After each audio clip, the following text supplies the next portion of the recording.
A U.S. Department of Justice report released to Congress has found that President-elect Donald Trump would have been convicted of illegally trying to overturn the result of the 2020 presidential election, if not for his recent re-election victory in 2024. The findings concluded that Mr. Trump had engaged unprecedented criminal effort to hold onto power. The president-elect has described Mr. Smith as deranged, claiming that the findings are fake. The report was unveiled after a U.S. federal judge appointed by Mr. Trump ruled that it can be released. It comes, though, in the wake of his electoral success, which resulted in criminal trials against him being quashed. And Benji Hyer has more. This became a familiar sight in 2024. Donald Trump facing dozens of charges in multiple indictments, all of which he denies. He didn't win in the courtroom, but at the ballot box, and it's that's consigned his outstanding trials to the ash heap of history. He could direct the Justice Department to drop the federal cases. He could potentially try to pardon himself. That hasn't been challenged yet in court. We don't know whether the president is allowed to pardon himself, but the pardon power is pretty broad, so I could imagine the Supreme Court saying he can.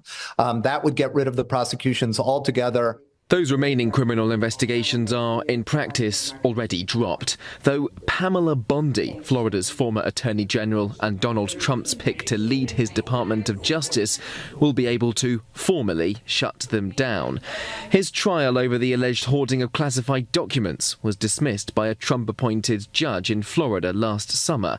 His election interference case in the state of Georgia, which landed Mr. Trump with this infamous mugshot, was delayed indefinitely after the judge there, Fannie Willis, was disqualified due to a romantic relationship with one of the lead prosecutors. And then there's this.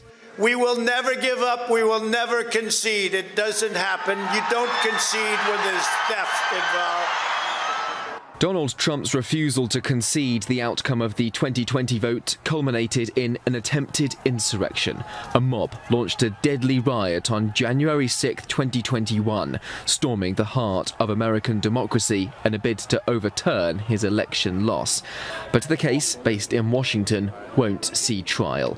A sitting president cannot face charges, and a Supreme Court ruling grants him retrospective presidential immunity for official acts carried out while in office.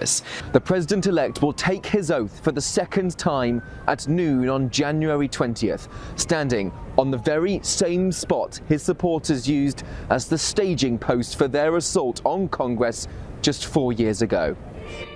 Prosecutors charged more than 1,500 people with crimes stemming from the January 6th attack. Nearly 1,000 defendants have pleaded guilty. Yet, as president, Donald Trump, who refers to the prisoners as, quote, hostages, could make good on his oft-repeated pledge to let them go free.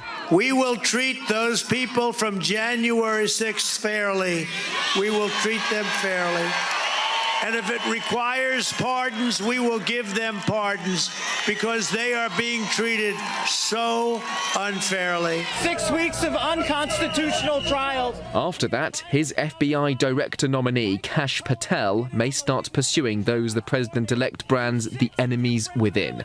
In other words, his political adversaries who'd tried to hold him to account or lock him up. Donald Trump has repeatedly vowed to use the Justice Department to go after his opponents in a second term, and Patel's echoed those calls for retribution. Few could have ever imagined a decade ago that this man would win an election, lose another, get impeached twice and criminally convicted, and still come out the other side triumphant, leaving him to reshape the rule of law to his whim. Benji Hyer, CNA, Washington.